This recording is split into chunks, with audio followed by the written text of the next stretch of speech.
Praise the Lord. Can we clap our hands? Balik sa Ginoo. Thank you, Jesus. Pwede na tamang lingkod mga kaigsunan, no? First and foremost, ako'y balik tanan sa Ginoo. Glory. Thank you, Lord. I'm so glad to see you again in the house of God. And to be here in front of you, mga kaigsunan, what a great privilege and opportunity to carry His word. And also, I thank God sa dugang na tuig na yung gihatag na ko, no? Last week. Praise the Lord. Pwede pa ninyo iapas inyong gift kung... Okay, anyway. So, wala na pagdugay-dugay. Ay pwede mo tindog balik mga kaigsunan, no? To honor God's word for us today. Okay, let's open our Bibles. 1 Samuel chapter 22. Mag-start ta sa 16, taman sa 19. 1 Samuel 22:16 to 19. 16, I'll be reading sa NLT. You will surely die, Ahimelech, along with your entire family, the king shouted. And he ordered his bodyguards, kill these priests of the Lord, for they are allies and conspirators with David.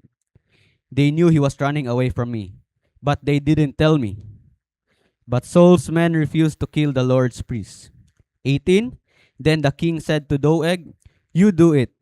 So Doeg the Edomite turned on them and killed them that day. 85 priests in all, still wearing their priestly garments.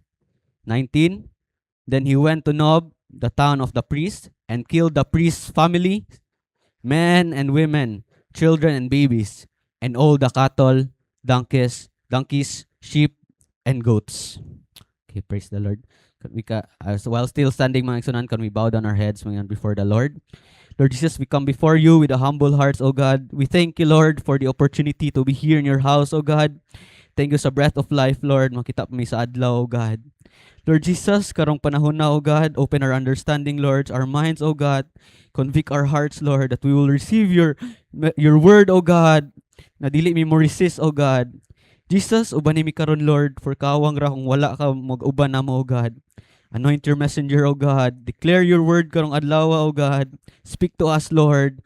Na dili lang taman diri imong word, O God, kundi madala na mo sa pagpamauli, O God. Amon ni kinabuhi, O God. Jesus, anoint each and every one of us, O God. Speak to us, O God. Speak to our hearts, O God. This we ask in your most precious name. In Jesus' name, amen. Thank you, Jesus. So you can be seated, mga kaigsunan. So I thank God, no, sa although wala ko ganyang buntag, pero yung word is naga-speak jud japon sa ako mga kaigsunan. Thank you, Lord, for your word, O God. Faith that stands. So church, no, in this text we've read, basa na to ganiha, 85 ka priest na matay. No, nakabasa naman or nalabyan. So men and women, children and babies of those priests, pangpatay. All the cattle, the donkeys, the sheep, and the goats, hurot mga kaigsunan. Now, kaning pagpangamatay nila mga kaigsunan, behind this was King Saul. You know King Saul, right? He was the first king of Israel, chosen by God, once anointed by God through Samuel. Mao ni siya nagpalikod ani nga slaughter mga kaigsunan. Maoy nagsugo ko nga patyon ning mga priests of the Lord. So first gisugo niya yung mga sundalo nga patyon ang mga priests. But nahadlok yung mga sundalo mo patay tungod, yes, that's the priest of the Lord. Then gisugo niya si Doeg. So muna to istorya, no? Doeg killed them all. Kurot sila tanan. Isa ray nabuhi, naikiyas. Ilang pamilya, mga binuhi, mga kaigsunan, hurot. Jesus. So today, I'm gonna preach to you, It Takes One. May title na to, no? It Takes One. So sa Bisaya pa, isa ray kailangan. So let's remember this title, mga kaigsunan, It Takes One. Okay, so karon medyo confused pa mo nung unsay it takes one ngano kana mo title mga kaigsunan. But as we progress sa message of the Lord mga kaigsunan, we'll slowly understand God's message sa tuwa. Basta hinumdumi lang na ninyo, it takes one. Now, to further give you background sa story mga kaigsunan, sa message, I'll give you more background mga kaigsunan. So this is the part sa life ni David where nagdagandagan na siya. Okay? Wala siya ga-jogging ha or ga-marathon. Hindi, nagdagandagan siya palayo sa mga mupatay niya. So we know how courageous David is, di ba? Sa mga kaigsunan, unsa siya kaisog, patay ni Goliath. He was Saul's commander, Saul's armor bearer, anointed by God to be the next king, leading hundreds of men in war mga kaigsunan, and going home with a good news, with a victory. That's David mga kaigsunan. Bringing home a trophy. So he won a lot of wars na diri mga kaigsunan. Again, a faithful servant, faithfully serving Saul. Daghan ang look up ni David and in time. The favor of the Lord was with David. A 5-talent man, a musician, a great leader, a man after God's own heart. That's David mga kaigsunan. But let me tell you karong adlaw mga kaigsunan that not everything in David's life is a happy one. And I know you know this. Dili tanan panghitabo siyang kinabuhi is sunshine and rainbows mga kaigsunan. In the middle of his all of his achievements, his loyalty, the man who killed 10,000s, the anointed mga kaigsunan, the giant killer, for the first time, he felt great fear mga kaigsunan. A fear that is bigger than his past giant nga gatubang. No? Ano nakaingon ko? Maybe sa pagdagandagan ni David, again, akong gingon nyo, he was a courageous man. But now, he felt fear. No? Siguro sa mind ni David, ano siya na, ay sa Lord, murag, wala man isa akong training. Murag, akong training kay, katuro mang patyo ng bear, pero kanina nga giant, akong gatubang karon. So, wala man ko, murag na, kanang wala siya nakapanagang mga kaigsunan ba? Wala man sa training na ko, Lord. Abi ko literal na giant ray awayon. No? He is fighting emotionally diri mga kaigsunan. The giant David wasn't prepared for. No, it's easy mga kaigsunan pag imong pagsulay, makita na nimo or ma-identify nimo. Kay kabalo ka sa solution. No? But if kato ang imong gatubang karon, hindi mo makita, wala ka nakapangandam, it will hit you off guard mga kaigsunan. So mo to gadagandagan si David, dagandagan taon si David. And I know we can relate it sa tong life mga kaigsunan. There are seasons like this in our lives, moments like this nga gadagandagan siya fighting for our life just to survive. Isa pa mga kaigsunan, ang gagukod ni David diri na time is dili niya kontra. No? Ang gagukod niya diri na time is ang iyang girespeto nga si King Saul mga kaigsunan, whom he faithfully served mga kaigsunan. Ang hari na iyang girespeto, gilook up, gilabanan, gikantahan, gipalangga tungod sa jealousy, sa insecurities mga kaigsunan, sa fear. Una bunon pa si David og spear ni Saul no, likay-likay ra pud siya. Balik ra pud si David ni Saul kay lagi gilook up niya. Serbisyo ra yapon siya, gi-forgive yapon niya si Saul. But kanilaging jealousy, and the insecurities mga kaigsunan, the fear ni consume na ni King Saul.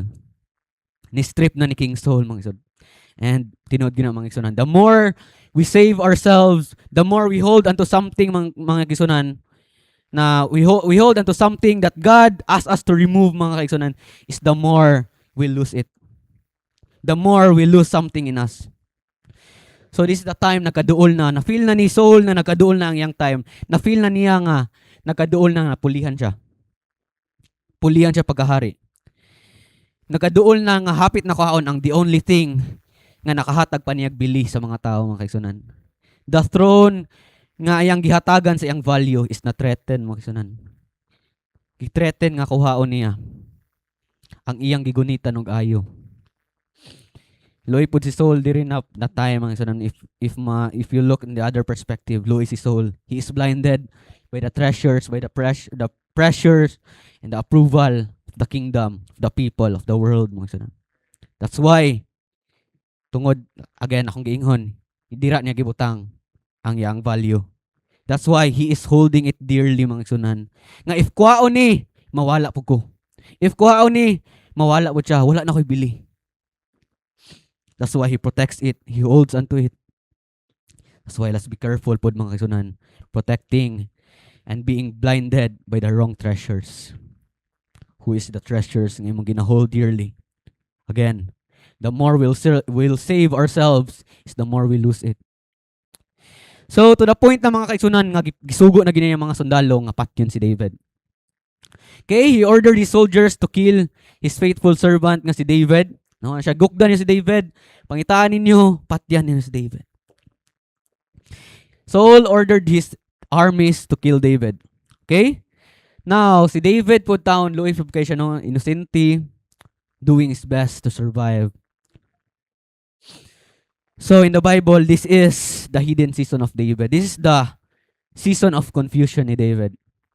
A season of running ni David. A season of finding hope to see another day. No? Finding the meaning of it all. Season of uncertainties. And I believe some of us are in this season. No? A season where we are not conquerors anymore. David forgot that he killed a giant. A season that we forgot nga kita gitawag to kill a giants. A season where we are just surviving. And I'm gonna tell you, it's a long and painful journey of confusion. And it is also the moment we needed God the most. So the story again, si David, the giant killer, was running for his life. The Israelites, nga iyang gi-fight for, yang gi-sacrifice iyang life for, gi-defend niya, is now chasing him to death, mga kisunan. And si David taon gadagandagan with lots of thoughts going on in his mind. No? Questions, what did I do wrong? Ngano man ni Lord? Anak pa siya ni Jonathan, no? Unsa akong nabuhat? Unsa di akong nabuhat? Tell me. No, ako man natubangon, unsa na akong nabuhat? Pero unsa akong nabuhat? Unsa akong nabuhat yung amahan? This is the season of David's life. Lord, sakit. Lord, hadlok ko. I'm afraid. Nas David. Ngano patyon ko? Ngano gukdon ko? Lord, I don't understand. Why am I running? Ako mang giprotektahan imong katawan. No? David was running, mga kaigsunan, for days. Di wala siya nidagan og one day lang, no? He was running for days, for weeks, mga kaigsunan. Surviving each day, longing, hoping, nga damgur ang tanan, no? Pwede lang. So, grabe ang pain yang nabati diri. He was physically and emotionally tired. And mga kaigsunan, if you're in this season, during brokenness, during seasons of uncertainties, during pain, atong oras, hinay kayo. And again, kato ng mga moments ni David, hinay kayo ang oras niya para niya ato. Grabe yang daghan kay siya fears, daghan kay thoughts, ni sulod siyang yang una-una nga why, no? Mga whys. You can read it sa yang Psalms. If you're in that situation, that pain, siguro you'll ask God, is this still your will, Lord? No? Wala ra ka na sayop, Lord, nga hari gyud. Maybe David can't even imagine sa himself nga mahari siya pohon. Mga kaibigan, there are seasons of our lives where we've experienced this. Running for our lives to survive. The David who is called to conquer us, who is called to conquer, was now just surviving. Surviving each day, surviving long days with questions in our mind. Amen? Praise the Lord. And God might be telling us today, experiencing us, mga tao nga nag-experience this, undergoing this, facing this giant, mga isunan, yung nag-survive na lang, where we can see ourselves conquering anymore. Giforsake na, or nalimtan nimo ang imong vision sa una, giforsake na nimo ang imong dream to conquer for God, ang imong fire for God, kay it seems too big na kayo ang imong gatubang karon. No, we can see ourselves sitting in the throne. God is telling us today, and it's okay. No, even David, the anointed man of God, experienced this season. But God is also telling us today to stand and to keep running. No? It's okay, David. Keep running confused. Keep on running. For in the end, I will restore it all. The glory is waiting, mga kaisanan. No, I'm just gonna tell you that even David, the man of God, shows weaknesses. Even David, the man of God, shows nagikapoy siya. He cried, mga kaisanan. He is confused. But did it cancel his calling? No. Does it make him lesser, mga kaisanan? No. Does it makes him not qualified to be a king? No. Did it strip him from the love of God? Wala, mga kaisanan. Is it painful? Yes. But remember, you're not doing it alone, David. You're not doing it alone. Sometimes, mga kaisanan, those moments feels like we're all alone, solving it all on our own. And remember, the one who leads David out is the same God nga naa karon, talking to you, each and every one of us.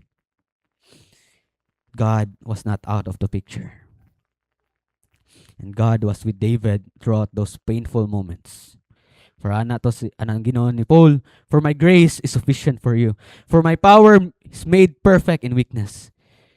Paul, for when I am weak, then I am strong. Praise the Lord. Okay, no? So, Josh, wala gyapon ko kaget sa title nga. It takes one. Okay lang, we'll get there. Just giving you background. So, maybe ang Ginoo nagsuryan ninyo sa background pa lang. Okay? It takes one. Okay, let's continue with the story. So, agis pagdagandagan ni David, naabot siya sa city of Nob. No? City ni siya of priests. Lugar ni siya where the priests of the Lord nagstay, mga kaigsunan. So, para masabtan ninyo, think of it like a community lang, mga kaigsunan, where many priests nagpuyo ug nagserbisyo sa Ginoo. So, mao ni siya ang city of Nob, mga kaigsunan. It was supposed to be in Shiloh.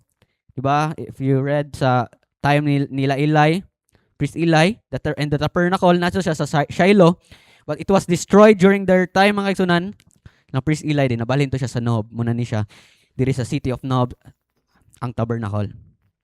So anyway, nakadecide si David nga maadto sa city of Nob. It's maybe because siguro, ang city of priests is safe, di ba?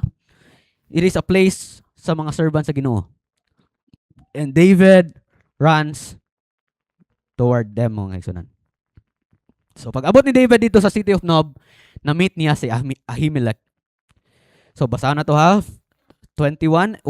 David went to the town of Nob to see Ahimelech the priest. Ahimelech trembled when he saw him. Why are you alone? So na-tremble, kuratan si Ahimelech noon. Siyempre, national hero ba na si David. Kita niya. Dili ba siya ordinary nga traveler, mga kaigsunan, no? That's why he asked, why is no one with you? So mostly men like David, di gina mag-travel nga mag-inusara, di ba?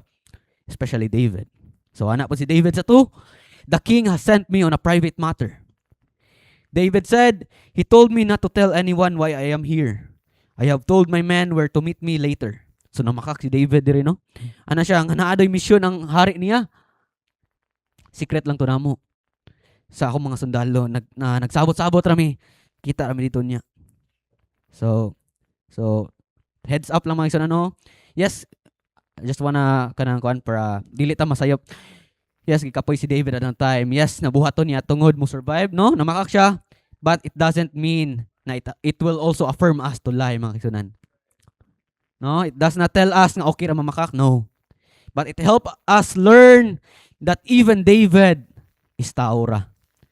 It helps us realize that when life pressured us so much, it makes us do impulsive decisions, desperate decisions just to survive.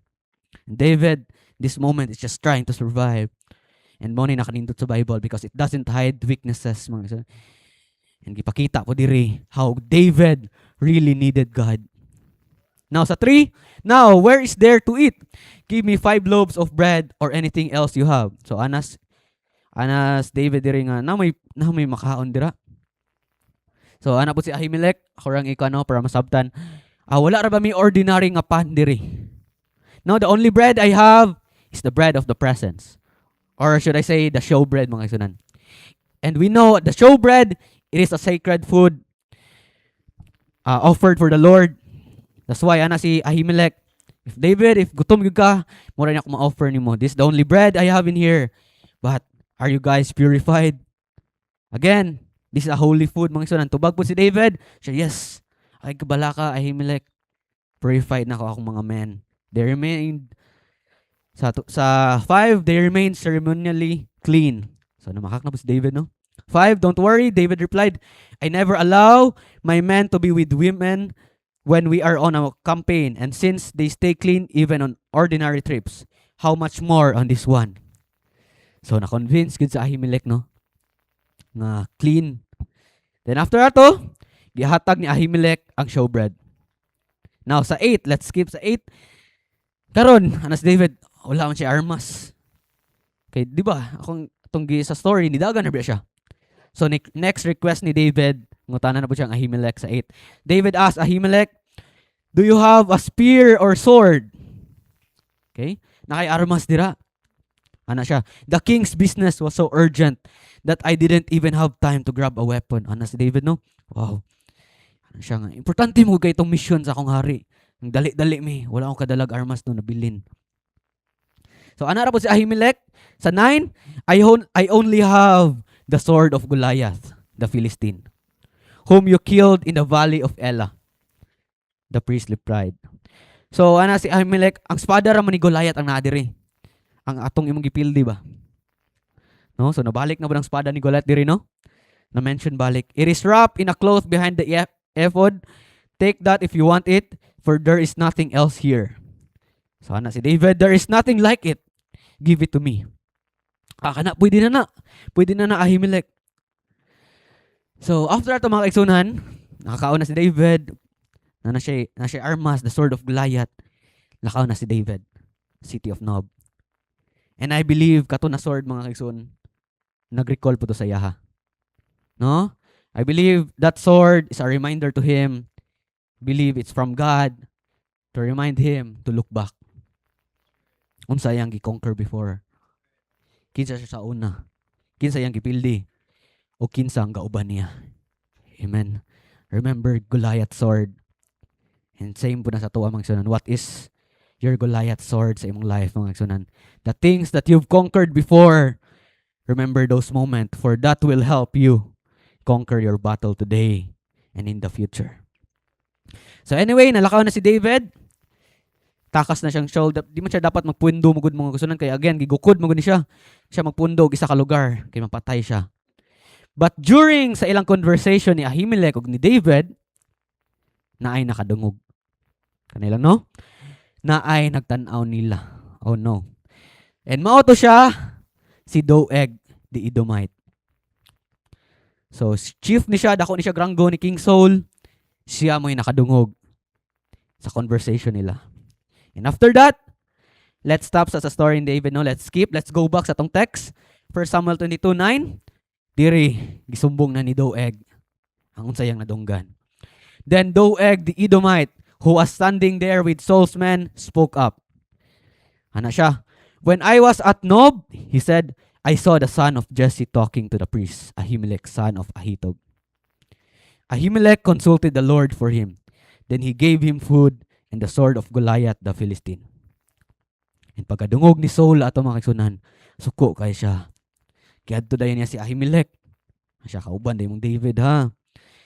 And sa 11, King Saul immediately sent for Ahimelech and all his family, who served as priests at Nob. Sa 12, when they arrived, Saul shouted at him, listen to me, you son of Ahitub. What is it, my king? Anak ko si Ahimelech. Why have you and the son of Jesse conspired against him? Anay niyo akong gikontrahan. Saul demanded, why did you give him food and a sword? Why have you consulted God for him? Why have you encouraged him to kill me as he is trying to do this very day? Anak po si Ahimelech. But sir, is anyone among all your servant as faithful as David, your son-in-law? Why? He is the captain of your bodyguard and a highly honored member of your household. This was certainly not the first time I had consulted God for him. May the king not accuse me and my family in this matter, for I knew nothing at all of any plot against you. So as we've read there, Ahimelech did nothing wrong. Amen. Ahimelech didn't plan anything bad sa king. And this is not also the first time nag-consult si Ahimelech sa Ginoo ni David. As mentioned there. Amen? He has no bad intentions ni Saul. Now, sa tong text 16, sa gingon ni Saul, you will surely die, Ahimelech, along with your entire family. The king shouted. And he ordered his bodyguards kill these priests of the Lord, for they are allies and conspirators with David. Patya sila. Kontra na ako na. They knew David was running away from me, but they didn't tell me. Ano si Saul, no? Saul's men refused to kill the Lord's priest. So, ang mga sundalo ni refuse lang. King, di na mo nakaya patyo ng the Lord's priest. That's why sa 18, the king said to Doeg, patya sila. Ikaw buhat, anak. So Doeg, the Edomite, turned on them and gipamatay gid sila mga kaigsunahan. 85 priests in all, still wearing their priestly garment. Sulot pa sila og ilang garment, mga kaigsunahan. And wala pa na humandira. 85 gimatay. He went to Nob in the town of the priests and killed the priests' families, men and women, children and babies, and all the cattle, donkeys, sheep, and goats. 20, and only Abiathar, one of sons of Ahimelech, escaped and fled to David. So, hurot gud sila mga kaigsunan. Hurot gud, patay si Ahimelech, ang family, 85 other priests, mga kaigsunan, ubos. Gipatay sila sa sala na wala nila buhat. Isa rin naka-escape, no? Now, does this make you stop and ask God? Pagbasa gid ako ani mga kaigsunan, nakahunong gid ko like, Lord, why? No? Kaserbisyo man to sila nimo. They are supposed to be your portion, Lord. What's wrong with God's judgment diri mga kaigsunan? What's wrong sa justice sa Ginoo diri? Wala pa sila kabot silang prime, kipangpatay na sila.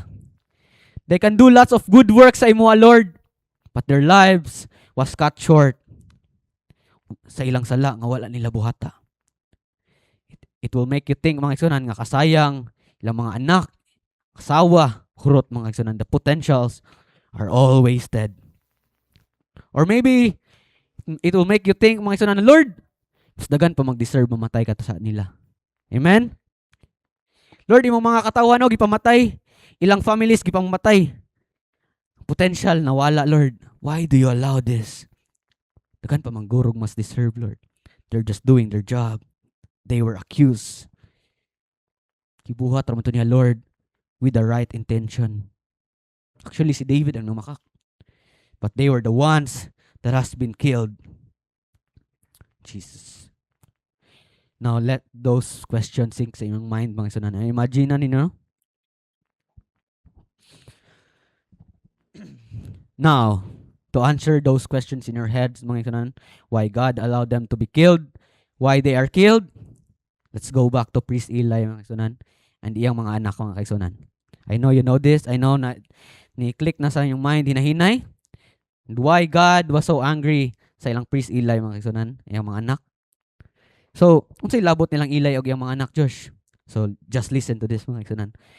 So, we know how many times giwarn sa Ginoo si Eli og iyang anak. No? And we know how angry God is sa ilaha. Ilang gihugawan ang worship, mga kaigsunan, nga para sa Ginoo, mga kaigsunan. They treated holy things lightly.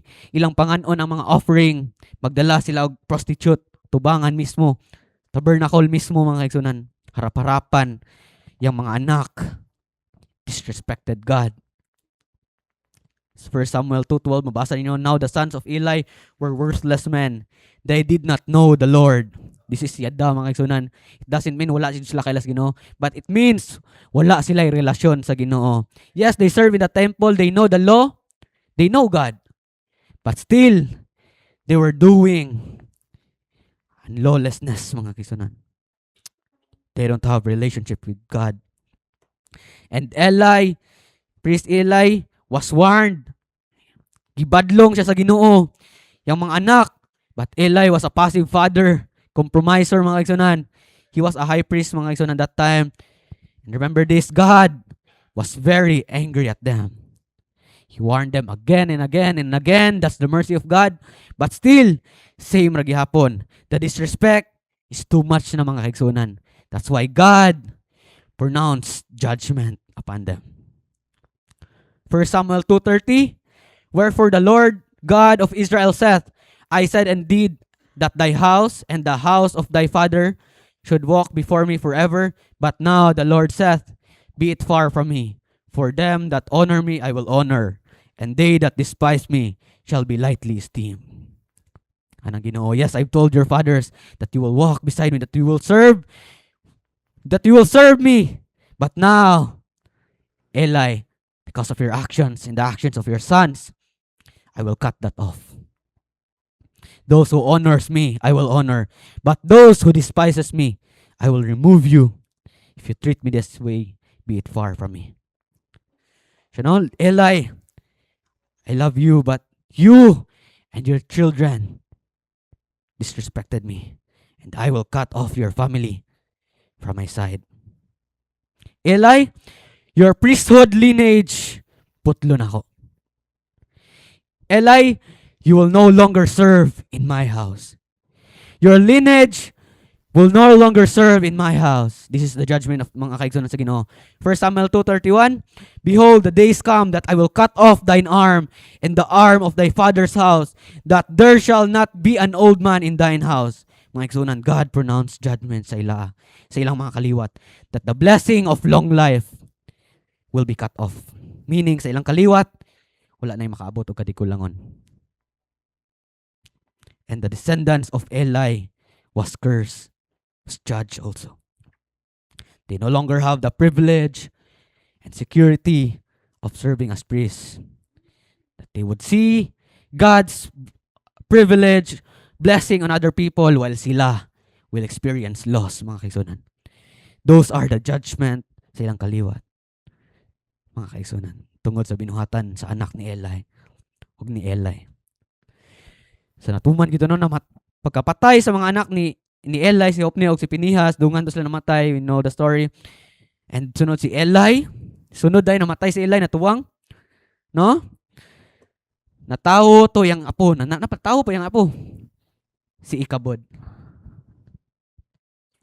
And the meaning, the next generation sa yung kaliwat, mga kaigsunan, tao. That's Ikabod. Apo na ni Eli.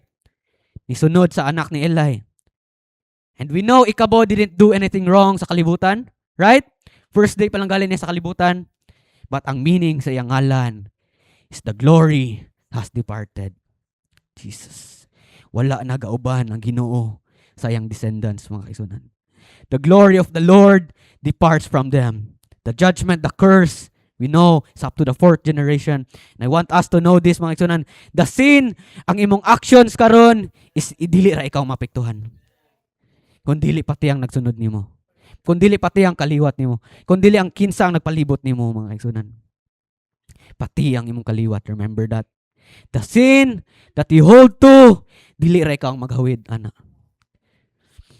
What your actions now affect the next generation. Yes, the world is telling us nga, you live for yourself, no? But no, you don't live for yourself alone. You are living for the next. You are living to pass on. What your actions today, mga kaigsunan, determines the next.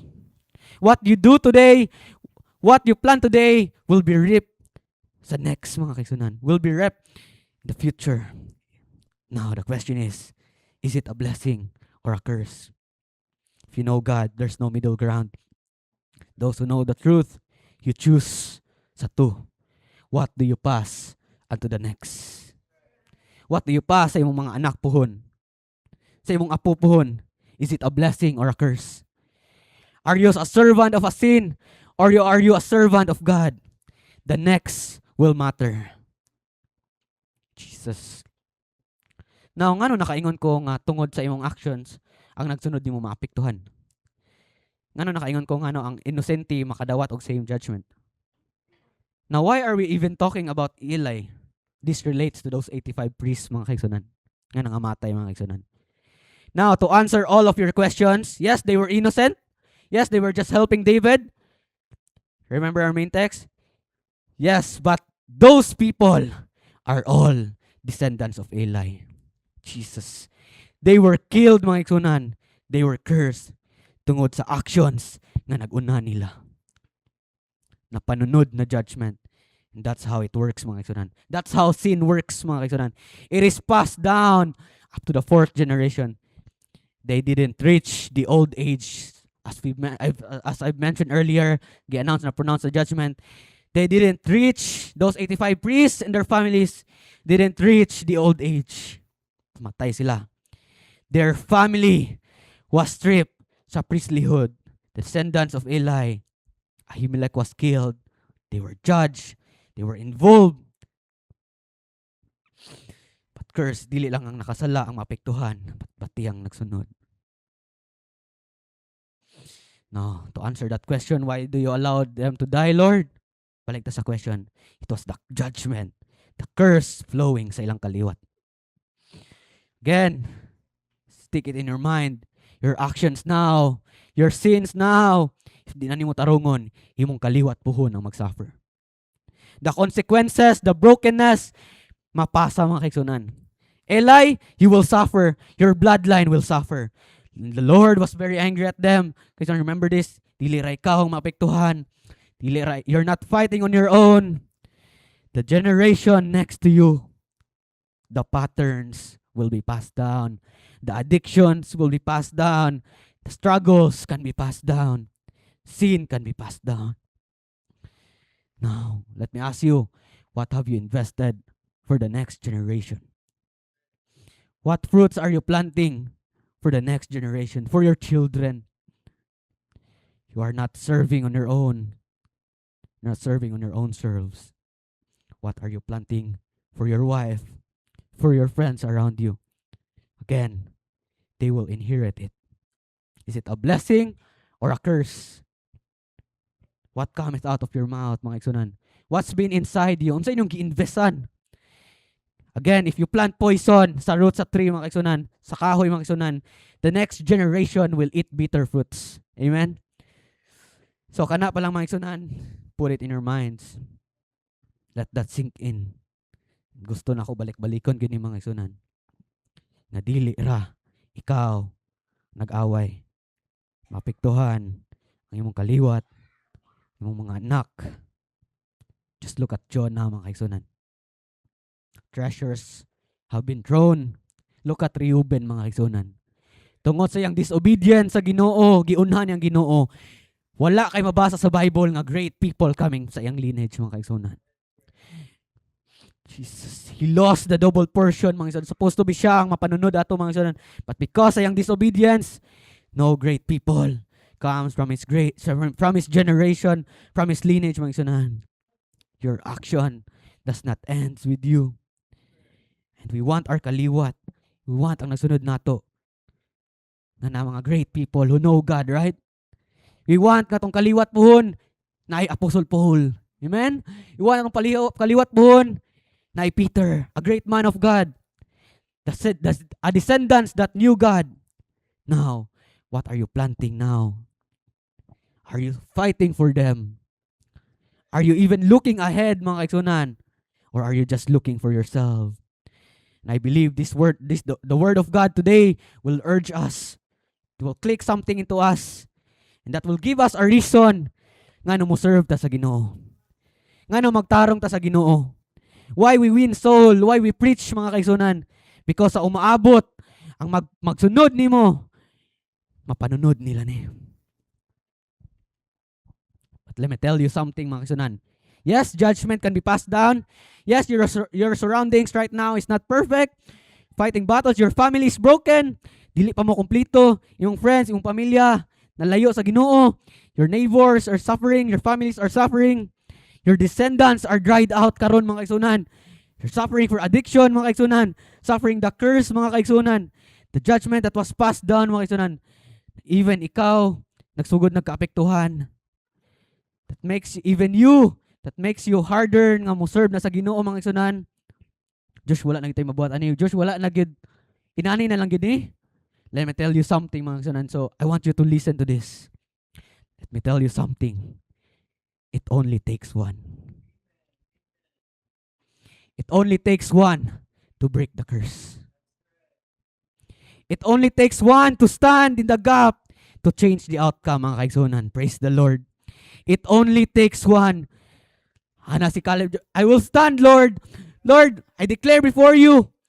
And because ni stand si Caleb, ni stand si Joshua, a whole generation, ang conqueror generation ni arise, mga kaigsunan. Ana si Caleb, yes, Israelites, we are like grasshoppers sa ilang atubangan. But I will stand. I will fight. But because ni stand sila, because there's someone ni stand, mga kaigsunan, there's a rising generation nga nisaka, mga kaigsunan. I'm gonna declare it today nga yes. Declare it today sa inyong self, mga kaigsunan, that I will stand sa akong pamilya. That I will keep on investing to the Lord. For I know sa iyang pulong nga iyang gi-declare karon, I will hold on to this. I will be the one to stand in the gap. I will keep running and I will stand. For soon, great people will come from my family. Soon, akong parents maluwas. Soon, ang nagpalibot na ako will see the light in me. Soon, ang nagpalibot na ako, mga lagad sa Ginoo. That's why I will stand.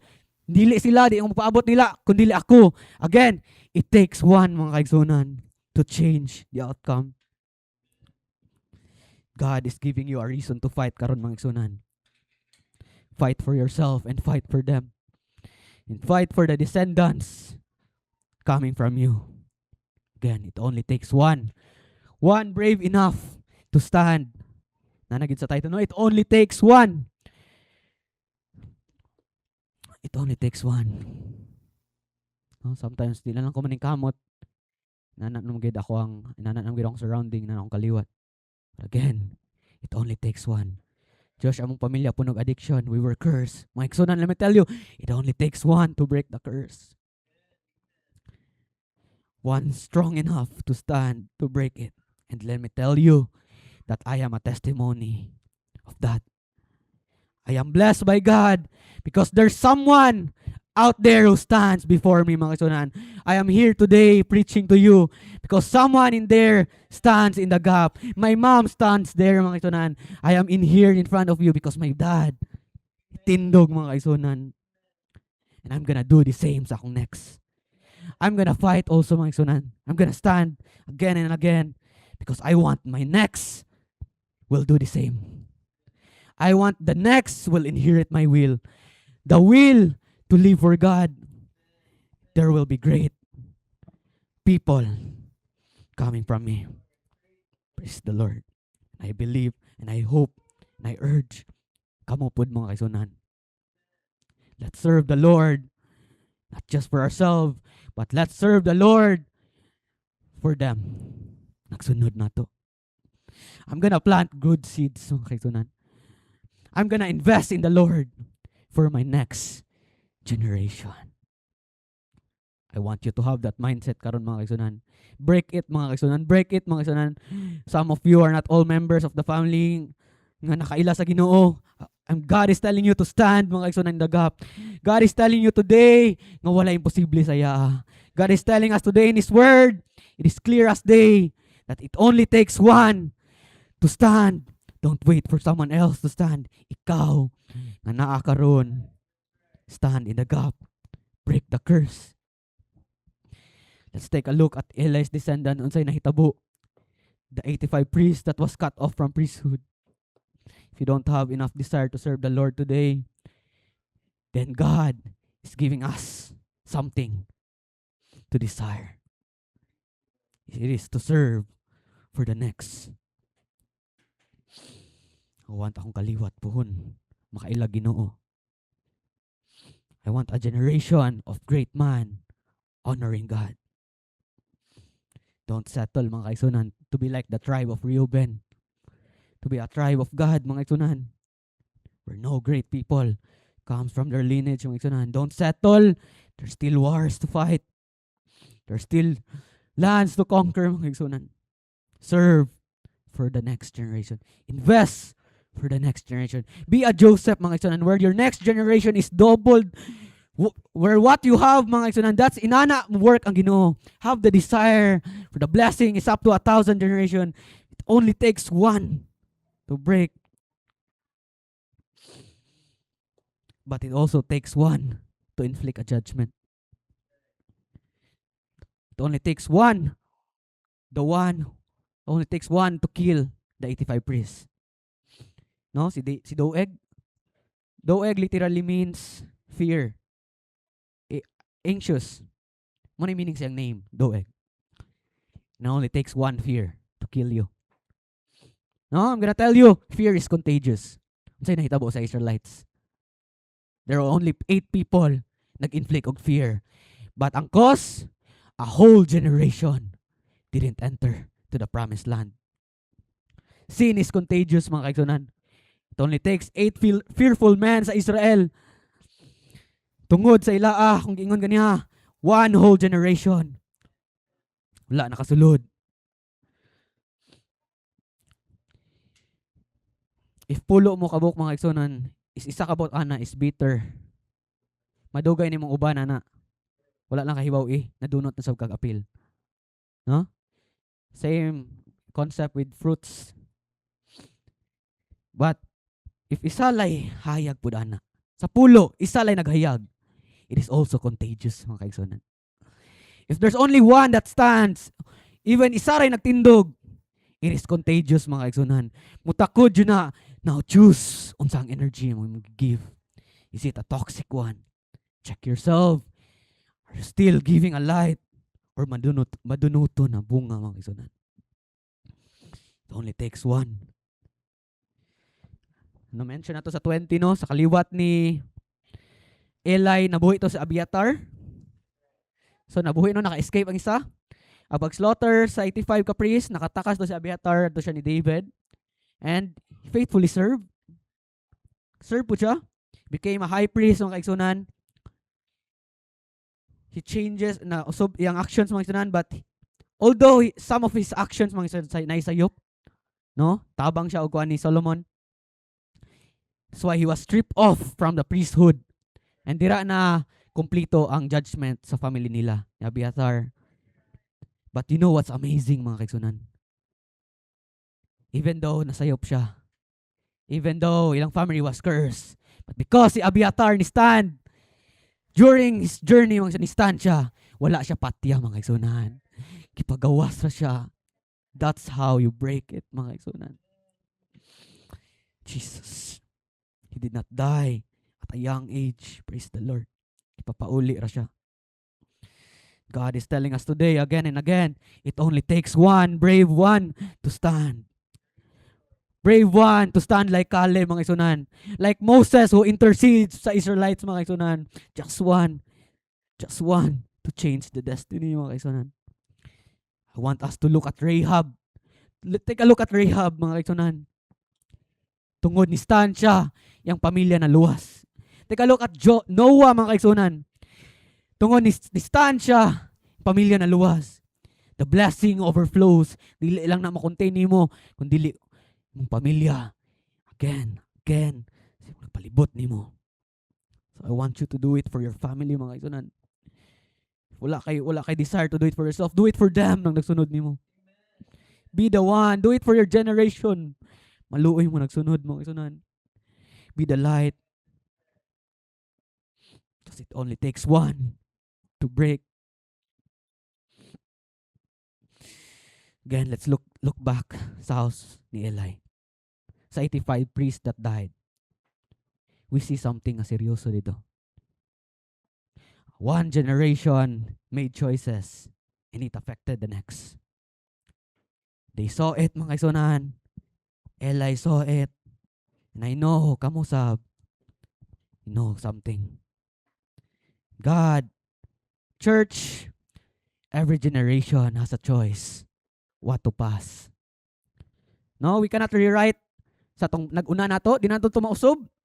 If they failed, di nato mausob. But ikaw nga naa karon, pwede nimo mausob ang unsay sunod. So God is putting a fire in our hearts right now. I hope we hear God's word karon, God's heart karon mga kaigsunan. God wants to bless your family. He's just waiting for someone to stand. It only takes one, mga kaigsunan. They stand. My family stand. That's why I'm here today. I'm also gonna do for my next.